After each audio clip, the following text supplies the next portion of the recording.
Finanšu komitejas sēdē mēs izskatījām diezgan daudz jautājumus. Bija 30 darba kārtības jautājumi, starp tiem bija tradicionāli jautājumi, atbalsts dažādiem kultūras pasākumiem, atbalsts sporta pasākumiem. Lēmumu projekti visi tika atbalstīti, tiek tālāk virzīti izskatīšanai domas sēdē. Bet īpaši no Finanšu komitejas sēdes es vēlos uzsvērt 3 jautājumus, par kuriem es gribētu šodien informēt.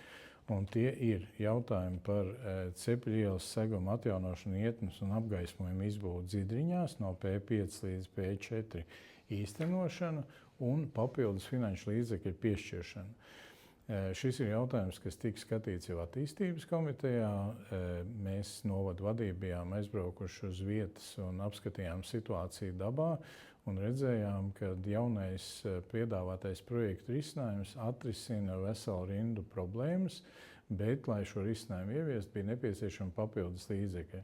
Finanšu komitejā deputāti izdiskutēja un paredzēja, ka šiem mērķiem tiek paredzēti papildus 134 000, un šī naudiņa dos iespēju sakārtot gan ceļu asfalta segumu, gan izbūvēt ietves un izdarīt to tādā veidā, lai viņi būtu pēc iespējas efektīvi eksploatējami. Šāds risinājums ir saskaņots arī ar komunikāciju turētājiem.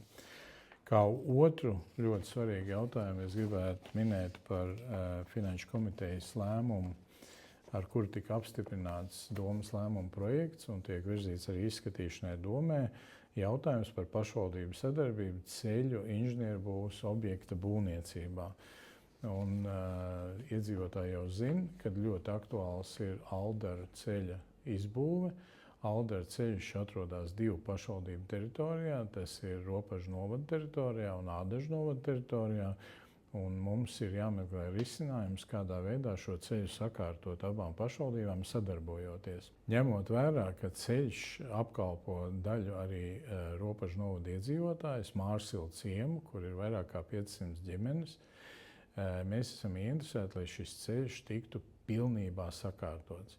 Un, lai mēs atrastu vislabākos risinājumus, Finanšu komiteja atbalstīja, ka šīm ceļam ir jāizstrādā ģenerāla plāns, kurā ir paredzēts tātad, kur ietu ceļa trase, paredzēts tas, ka tiktu izbūvēts arī gājēju un veloceliņš un ielas apgaismojums.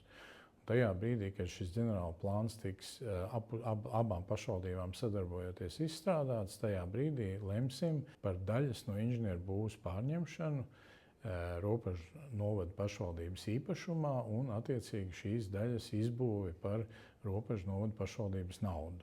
Otru daļu izbūvēs Ādažu novads par Ādažu novada pašvaldības naudu. Trešais svarīgs jautājums, kuru gribētos atzīmēt, izskatījām arī informatīvo ziņojumu par telpu nomu. Vienojāmies, kad virzam uz domu izskatīšanai, kad nododam brīvprātīgai ugunsdzēsēju biedrībai bezatlīdzības lietošanā Ropažu teritorijā brīvprātīgā ugunsdzēsēju biedrība Inčukalna brīvprātīgā ugunsdzēsēju biedrība tiks nodrošināta ar telpām, kurā tā varēs uzturēties un pilnvērtīgi strādāt.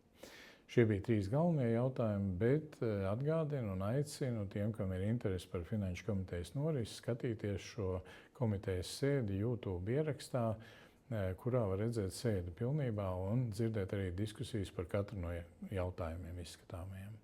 Paldies!